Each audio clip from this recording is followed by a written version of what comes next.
नवीन दिवस, नवीन रस्ता आणि मन पुन्हा एकदा कोकणात हरवायला तयार झालंय. माझ्या फेवरेट पॅसेंजर सोबत मी निघालोय वेंगुर्ला येथील रेडीच्या गणपतीच्या दर्शनाला. आता या कोकणातल्या रस्त्यांचा ना एक प्रॉब्लेम आहे.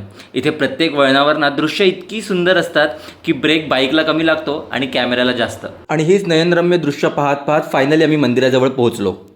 1976 रेडी गावात लोखंड खाणकाम सुरू असताना एका कामगाराला जमिनीत काहीतरी वेगळं जाणवलं. उत्खनन केल्यानंतर कळलं की यात एक गणपतीची एक भव्य दिव्य आणि सुंदर मूर्ती आहे.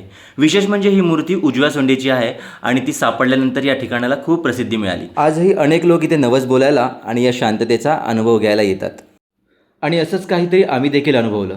समोर गणरायाचं प्रसन्न रूप, बाजूला समुद्राची शांत हवा आणि मनात चाललेला सगळा गोंधळ अचानक सायलेंट मोडवर गेल्यासारखं झालं. इथे आल्यावर एक गोष्ट नक्की कळते, काही ठिकाणं फक्त बघायची नसतात, ती मनाने अनुभवायची असतात.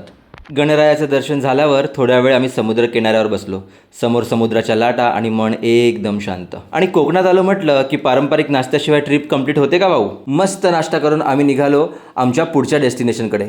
पुढे काय आहे आम्हालाही नाही माहीत, पण गुगल मॅपपेक्षा ना माझ्या बायकोचा कॉन्फिडन्सच जास्त डेंजरस वाटतोय. बाकीचा प्रवास आपण पुढे बघूया. पुढचं मंदिर पुढच्या मिनी ब्लॉगमध्ये. तोपर्यंत कनेक्टेड रहा आमच्या या मिनी ब्लॉगच्या सिरीजमध्ये, कारण मंदिरात मिळणारी शांतता जगात कुठेच विकत मिळत नाही.